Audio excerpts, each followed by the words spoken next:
Olá, pessoal. Isaac falando com você. Como já foi apresentado, temos aí diversos projetos no ano de 2025. Inclusive um deles sendo de maneira inédita apresentada hoje. O Isaac falando com você, itinerante. Estamos aqui hoje na Coral de Fogo com o instrutor William, proprietário dessa marca, que vai falar para a gente um pouco do mundo do mergulho. Sejam todos muito bem-vindos. Não esqueçam de se inscrever no nosso canal e acompanhar nossas mídias sociais. William, é uma satisfação muito grande conhecê-lo. E o que queremos entender é como funciona e como você descreve para todos os nossos ouvintes e telespectadores no canal do YouTube, no Instagram, no Spotify, esse mundo do mergulho. Fala um pouco sobre isso e esclareça bastante coisa, porque estamos aqui sedentos para conhecer isso. Bom, primeiramente, bom dia. Obrigado aí pela oportunidade de estar participando desse podcast. Dizer que o mundo do mergulho ele é muito diversificado, tem muita coisa para se conversar. Eu vou tentar sintetizar a melhor forma possível para ver se eu consigo passar um pouquinho do que é o mundo do mergulhador, né, recreativo aqui no Brasil, né? Vou falar um pouquinho da parte nacional. Eu acho que é bem legal também, né, falando um pouquinho da parte lá de fora para quem não conhece. Bom, primeiro eu acho que legal me apresentar, né? De alguma forma Sim. facilita muito esse entendimento. Eu estou no mercado há bastante tempo, né? Eu estou pelo menos há vou fazer 25, estou próximo de fazer 25 anos de mergulho. E eu, de alguma forma, me apaixonei pelo mergulho há muitos anos atrás.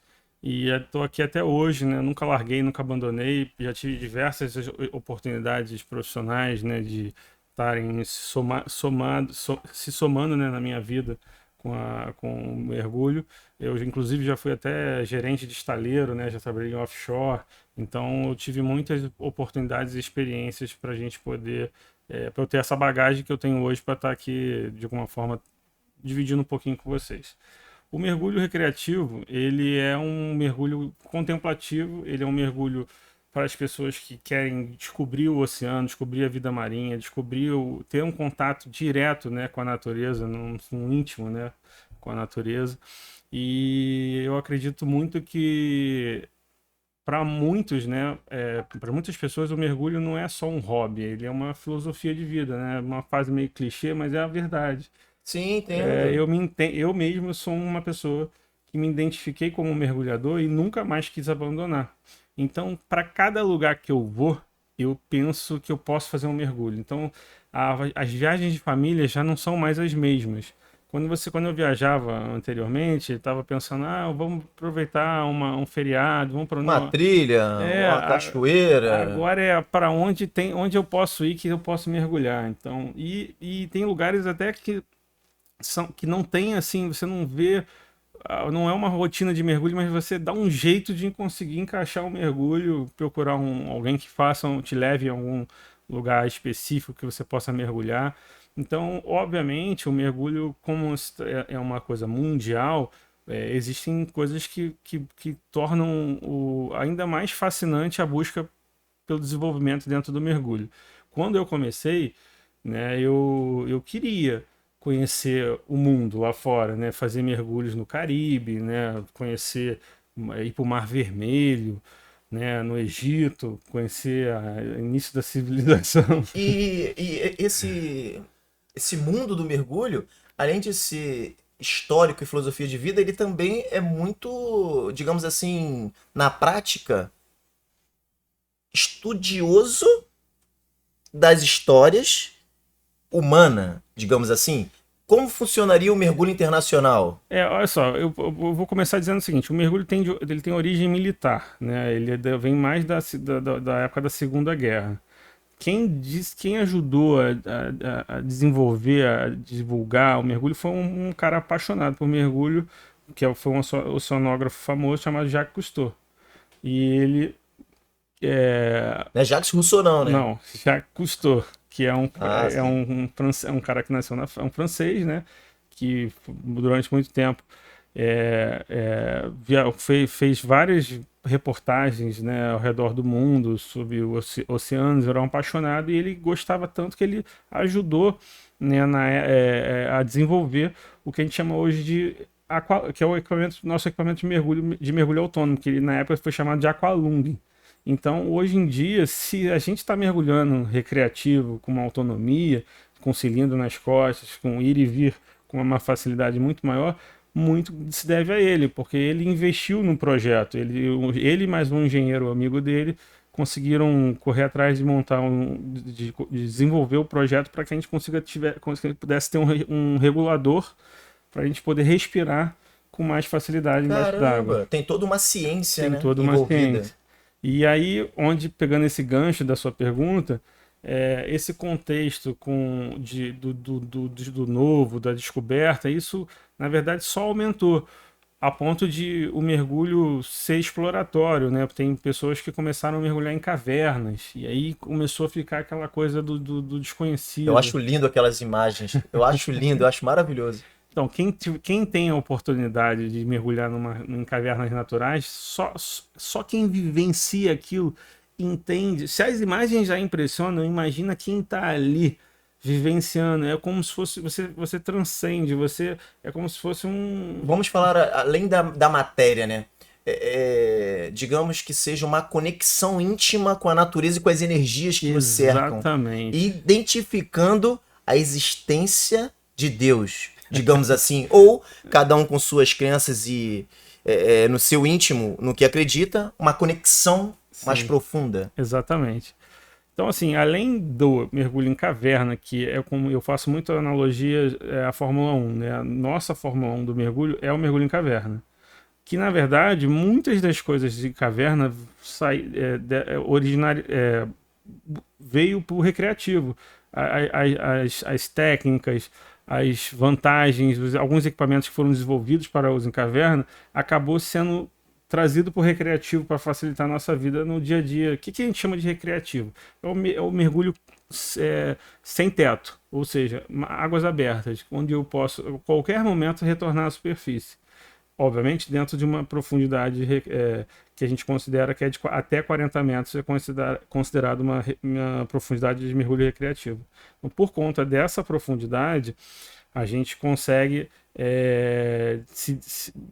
explorar bastante coisa, porque 40 metros já é bastante coisa, e ainda assim a gente vem sempre que pode, traz novidades do mergulho de caverna, além do mergulho técnico também, que qualquer coisa abaixo de 40 metros é considerado mergulho técnico, onde já exige necessidade de gases descompressivos e um treinamento para você saber fazer as paradas na volta. Por conta da pressão que se dá e da diferença, né? Isso, por conta de uma necessidade mais fisiológica, né? Existem estudos que a gente, no curso básico, por exemplo, quando você faz um curso de mergulho, você já começa a entender sobre o quanto a pressão pode afetar o seu corpo, né? Se você não souber o que está fazendo, você entender que o gás que você respira aqui fora do mergulho, né, é o mesmo que está dentro do seu cilindro lá embaixo, só que sob pressão ele já tem um comportamento diferente. Entendi. Então a gente em contato com o corpo, né, e com os pulmões. Exatamente. E assim, explicando de uma forma bem rápida, bem leiga para a pessoa que de repente está assistindo a gente tem 21% de oxigênio na atmosfera e a gente arredonda, né, para 79, 78, alguma coisa de nitrogênio. Então a gente, para um cálculo rápido, 21, 79, 21% de oxigênio, 79 de nitrogênio.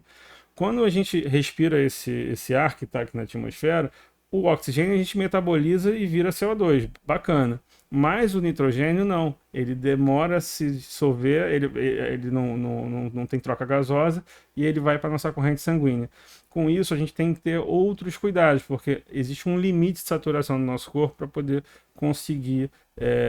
De acordo com o biotipo, peso, altura ou não? Não necessariamente, mas com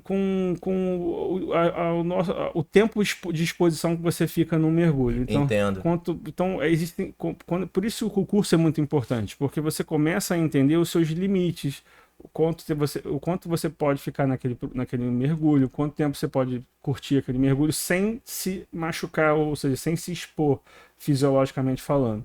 Né? Entendo. E já que você entrou nesse tipo de assunto, explica um pouco sobre a Coral de Fogo e explica um pouco de como a pessoa ela pode participar, sendo seu aluno, ou se é um curso, como é que é feito, de que maneira isso acontece na prática? Bom, primeiramente eu preciso dizer que a Coral de Fogo é um centro de mergulho reconhecido internacionalmente pela uma certificadora chamada SSI, né, a Scuba School International, que está no mundo inteiro e é mundialmente conhecida, tá? É uma a Coral de Fogo ela consegue atender para o iniciante, a pessoa que não tem ideia de como começar, que quer que é literalmente a palavra, né? Iniciante, quer iniciar no mundo do mergulho. Então a gente tem desde o mergulho com cilindro, que é o scuba é o mergulho, o open water, né? Que é o nome do curso para iniciantes, até o curso até mesmo de freediver. Então a gente tanto atua na área de freediver quanto na área com cilindros que a gente chama de scuba. E o mergulho para iniciante é só o começo. A gente tem cursos de formação de uma semana, né, que é o tempo hoje que dura um curso de início para um iniciante, em torno de 3 teorias, carga horária de 2 horas e meia cada, 3 encontros online, né, para essa carga horária de teoria. Um encontro, na verdade, 2 encontros para a piscina, né, quase que uma manhã e uma tarde dedicados à piscina. E se houver necessidade, a gente desenvolve mais piscina para esse aluno. E depois que a pessoa aprende a mergulhar num ambiente de águas confinadas, aí sim ela está preparada para ir para o mar, para essa última etapa, onde a gente normalmente finaliza em Angra dos Reis, num ambiente paradisíaco, um lugar legal, para que essa experiência seja marcante para a pessoa que está buscando se habilitar, né? E lembrando que isso é importante também destacar, que a busca não é só pelo aprendizado, mas sim por uma habilitação que a pessoa possa ficar liberada para mergulhar a qualquer lugar do mundo, né? Você falou sobre essa questão da certificadora. É como se fosse um documento de identificação relacionado, digamos,